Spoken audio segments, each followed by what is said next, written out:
Olá, tudo bem? Eu me chamo Vani Letícia, sou professora de Filosofia do Ensino Médio, para aqueles que ainda não me conhecem. Para os meus alunos queridos, esse é um vídeo direcionado para os alunos dos terceiros anos do ensino médio, para a gente continuar os nossos estudos. Vamos lá?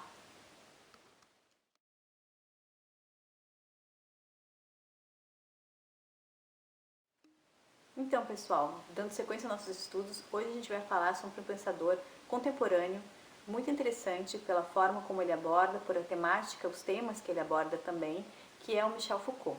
Então, a gente já tratou sobre Sartre, a gente já falou sobre o Adorno, Benjamin, que são pensadores da Escola de Frankfurt, que foi um dos videozinhos que a gente tem aqui é a respeito da Escola de Frankfurt, embora nesse vídeo a gente não tenha tratado do Adorno e do Benjamin, eles são pensadores que a gente viu nas nossas aulas online, ao vivo, né? Então hoje eu resolvi fazer justamente sobre um pensador um pouquinho mais para frente, já adiantar um pouquinho o conteúdo, para vocês depois poderem já estar se adiantando e absorvendo esses pensadores para as nossas aulas. Então, hoje vamos falar do Michel Foucault, que é um pensador que eu gosto bastante. Ele tem uma abordagem, uma metodologia que envolve muita questão da historicidade, ou seja, ele tem uma abordagem que ele busca dados e elementos históricos para tratar dos temas que ele acredita serem relevantes, tá? Além do mais, o Foucault trata de alguns temas que não são muito usuais dentro da filosofia ou que são poucos abordados, como, por exemplo, sexualidade, a questão da delinquência, punições do Estado, a questão da história da loucura, que é uma das obras dele tem esse nome, História da Loucura.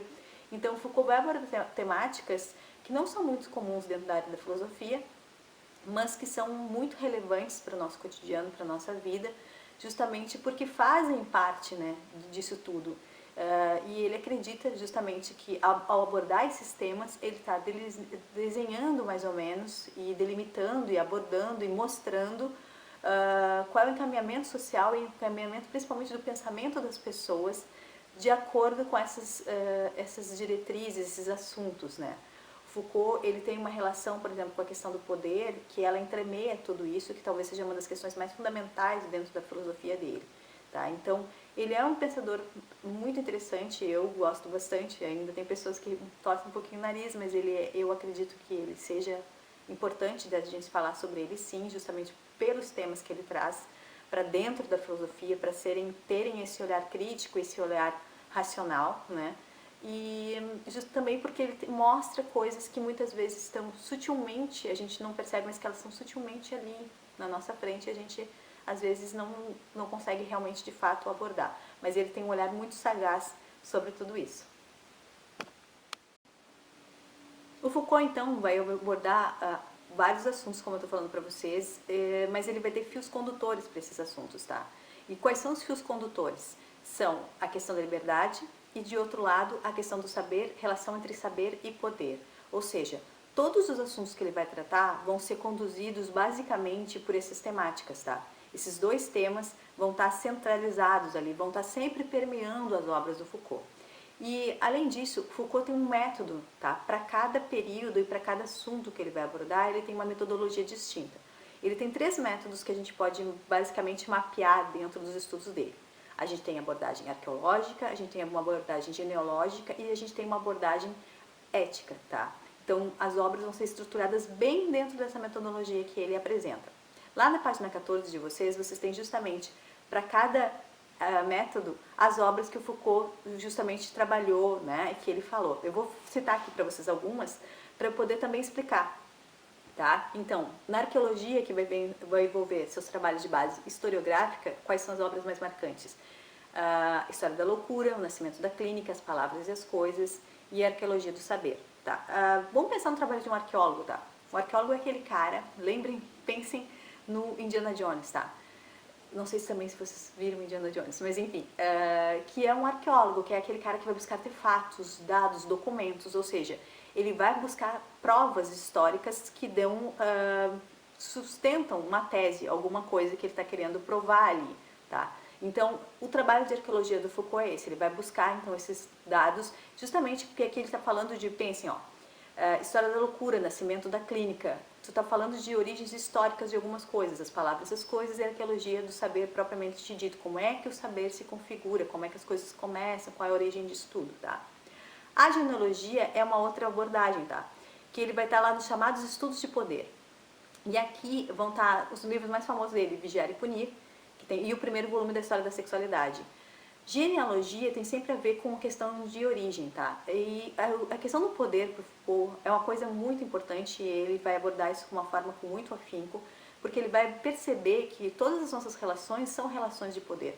Todas as relações. A gente não tem, para o Foucault não existe uma questão hierárquica de poder, tá? O poder não vem de cima para baixo, não vem do mais forte para o mais fraco, mas todos nós, independente de classe social, de sexo, de qualquer coisa, de crença, a gente sempre está sempre estabelecendo relações entremeadas de poder, teias de poder, que é bem uma coisa que o Foucault aborda, tá, dentro de uma obra dele chamada Microfísica do Poder. Então, essas relações de poder são muito importantes para ele poder esclarecer, né, o que ele concebe como poder, né, qual é a perspectiva que ele tem de poder, que muitas vezes para a gente, de um modo geral, de um modo comum, é isso, é o poder que vem de cima para baixo, manda o mais forte, né? E o Foucault vai dizer que não é bem assim que as coisas se dão, tem estruturas de poder por trás de tudo isso, tá? E por fim, tem a questão da ética, tá?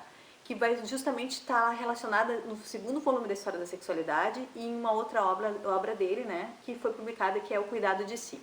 Essa ética que o Foucault está abordando aqui, ela tem muito uma relação da questão do indivíduo consigo e do indivíduo com o próprio corpo, tá? E dessas relações que a gente estabelece aqui. Por isso que tem muita relação com o segundo volume da História da Sexualidade, que é essa história de como é que a gente se relaciona com as nossas próprias orientações sexuais, com os nossos desejos, com o que a sociedade diz pra gente que isso aqui é permitido dentro disso também, tá? Então, vocês percebam o que é certo e o que é errado, tá? Dentro disso tudo. Então, tem uma relação, sim, com ética muito forte, com a questão de valores, que é com que a gente pensa ser o certo e o errado, o bem e o mal, tá? De uma forma bem assim, bem mais... eu estou falando aqui pra vocês, pra gente bem marcar, parece bem maniqueísta, tá? Mas é só para a gente ter em mente que a ética tem, dentro da abordagem ética, tem toda essa relação de valores aqui que a gente sempre... Que vocês já sabem, vocês já estudaram ética, mas só para reforçar mais um pouquinho essa perspectiva que a gente está falando aqui sobre o trabalho do Foucault. Uma das questões que eu estava falando para vocês que é absolutamente importante para o Foucault é a relação do poder, tá? E por que essa relação aqui que a gente está falando, essa abordagem, na verdade, sobre esse assunto, pode ser considerada inovadora? Porque o Foucault ele não vai ver só esse poder que eu estou falando, como eu disse para vocês, é um poder que ele se, digamos assim, ele se dilui por todas as relações, ele está em todos os lugares, mas também porque ele começa a falar sobre a nossa relação da questão do poder sobre os corpos, ou seja, que começa tudo como uma submissão de nós, dos nossos corpos ao sistema, tá? A um sistema capitalista, por exemplo. Ele nessa obra que eu falei para vocês, Vigiar e Punir, e foi o primeiro livro do Foucault que eu li na vida, e depois que eu li, fiquei muito mal, né? Porque tu acaba o livro e tu diz assim, meu Deus, e agora o que a gente vai fazer, né? Porque tu percebe que a estrutura de poder é muito complicada de se romper, principalmente nessa questão de vigilância e de punição, né? Por mais que a gente não queira que uma punição seja injusta, ou que, na verdade, que a gente queira que ela seja de acordo com o que ela precisa para ser corretiva, a gente percebe que muitas vezes é complicado tu dizer que algo que pune possa ser corretivo ou possa ser correto. E nessa obra, o Foucault começa justamente falando sobre a questão dessa relação que a gente tinha de submissão dos corpos, ou seja, primeiro ele vai abordar como é que eram feitas as torturas públicas, não é? Como é que no século XVIII as pessoas eram punidas publicamente, como é que eram levadas para a praça. Lá no primeiro, bem no início do capítulo, ele fala justamente sobre o esquartejamento de um indivíduo que ele cometeu parricídio, se eu não me engano, que ele matou o pai. Então a punição dele é pública e ele é esquartejado publicamente. Depois a gente percebe que tem uma questão de mostrar o poder do Estado sobre o corpo do indivíduo. Olha só, se tu faz isso, olha o que o Estado faz contigo.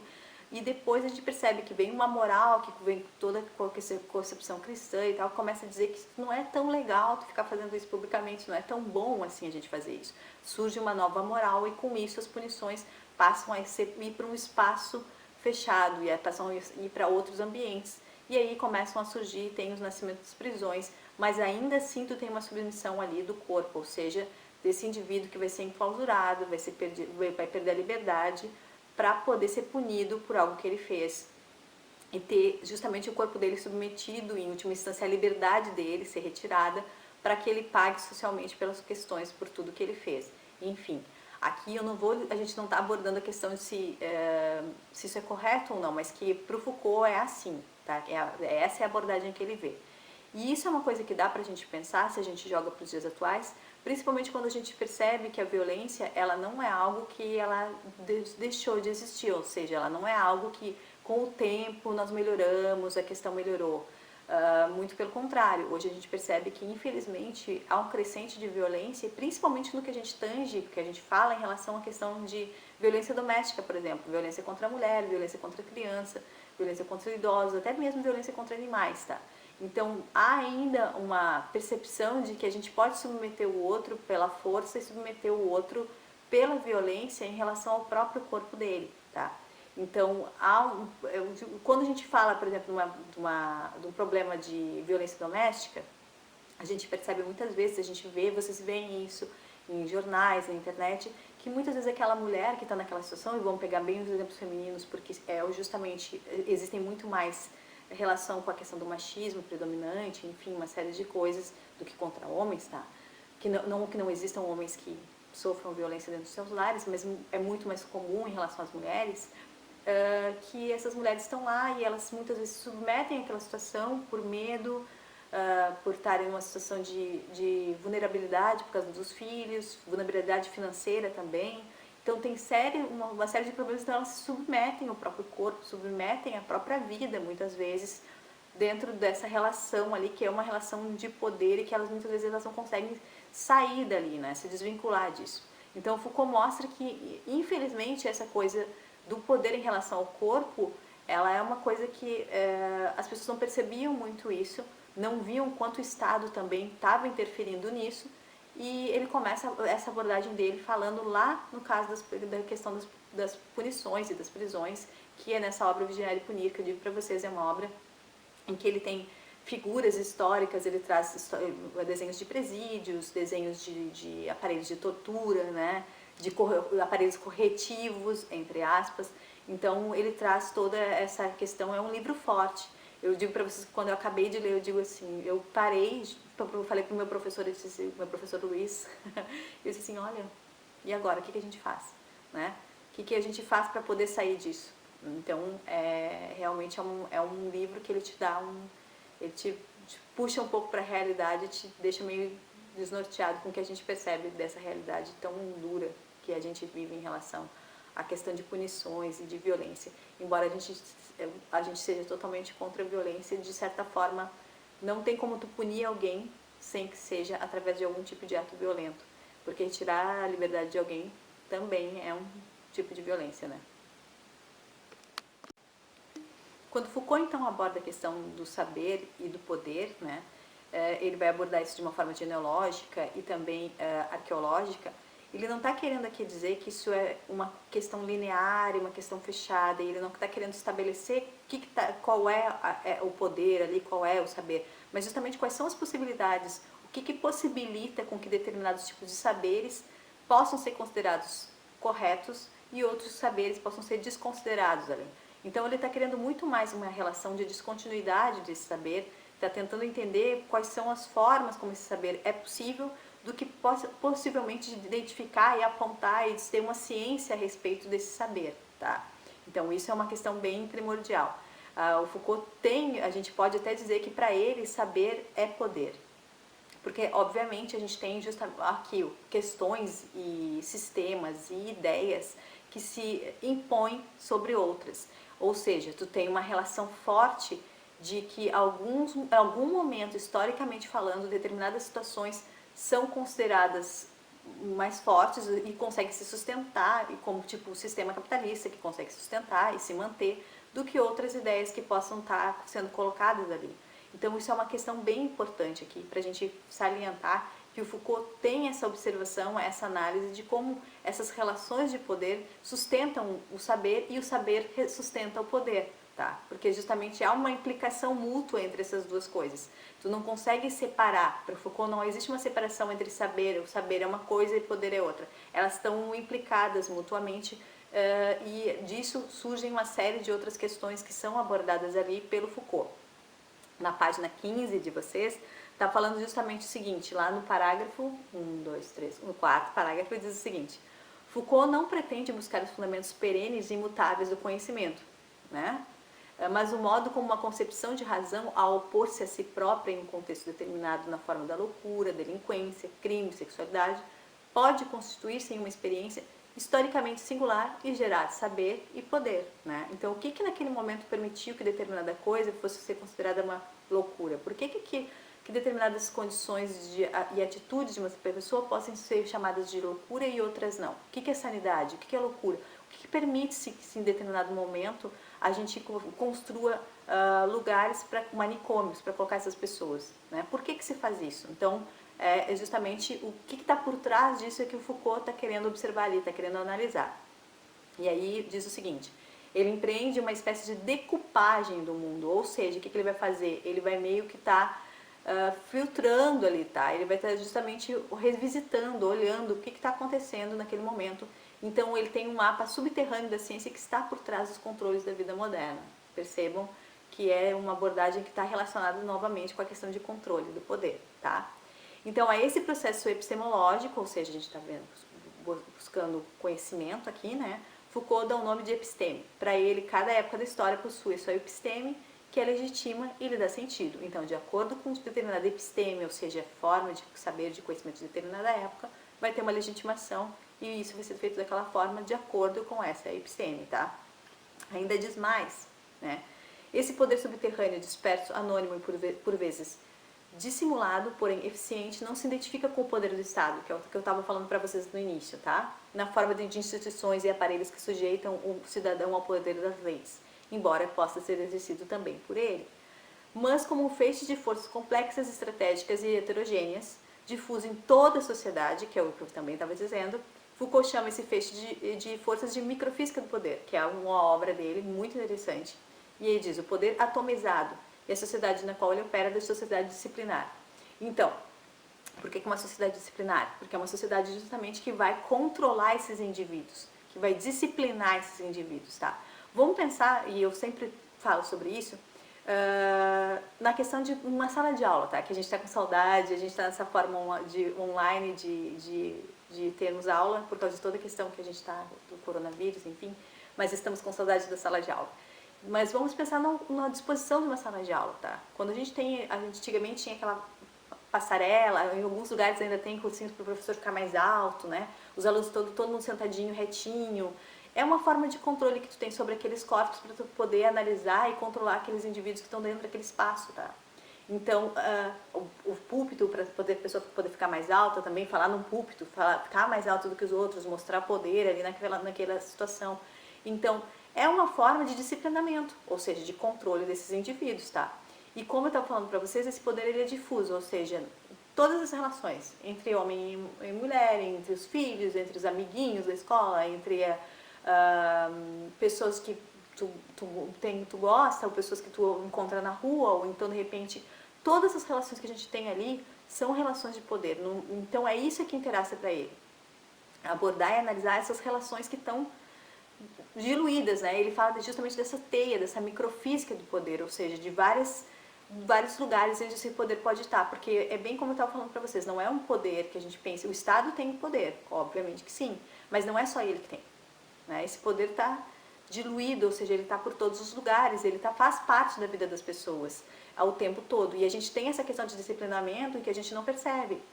A roupa que a gente veste, a forma como a gente anda, tudo que dizem pra gente que é correto, quando a gente puxa isso pra gente, a gente está justamente no lugar de disciplinamento, ou seja, a gente caiu no lugar do que é que todo mundo tem que fazer, ou todo mundo tem que agir.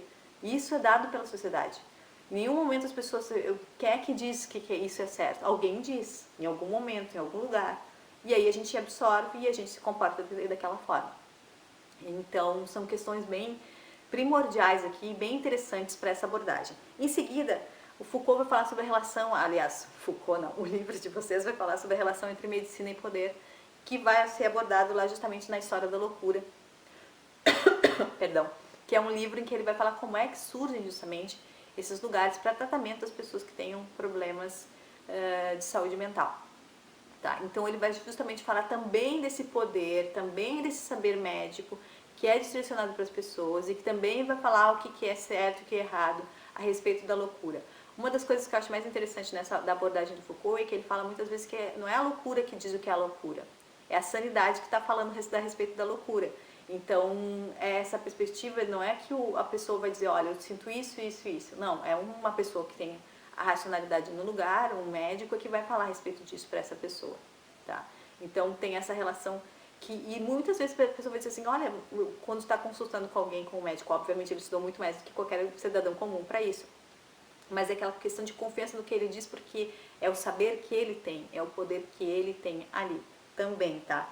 Então vai falar lá na página 15, fala sobre isso, e na página 16 também, tá?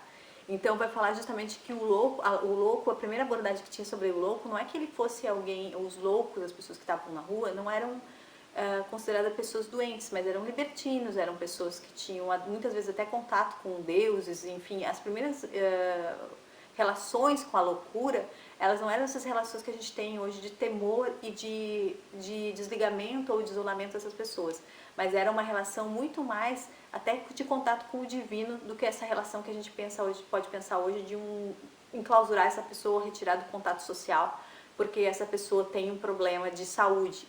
Então não era visto dessa forma, tá? Lá na página 16 diz o seguinte: nesse período louco, que é o período que eu estava falando, que está falando, tratando a história, que é durante o século XVII, tá? Nesse período louco, assim como o desempregado e libertino, por não produzirem e não estarem aptos ao trabalho, eram internados em hospitais e forçados a trabalhar. Aí é que vem a questão de quando tu começa a tratar a loucura de uma outra forma, tá? Passado esse período que o louco tinha essa relação quase que com o divino, ou de mágico, enfim, ele começa a ser visto como um problema social, porque ele não está mais produzindo, ele não está atingindo algo que seja importante para a sociedade, tá? E para além das questões econômicas, esse movimento se devia a uma exclusão do convívio social e da visibilidade daqueles que eram considerados inconvenientes, assim como eram excluídos os leprosos durante a Idade Média. E aí vão surgir os manicômios e os hospitais psiquiátricos, tá?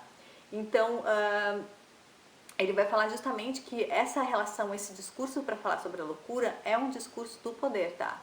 E ainda vai dizer mais, porque a internação de doentes opera a exclusão social do diferente e do inconveniente e reproduz o caráter ideológico da ideia de normalidade e anormalidade. Ou seja, o discurso que fala sobre a loucura é um discurso que ao mesmo tempo vai falar pra gente o que é normal e o que não é normal, tá?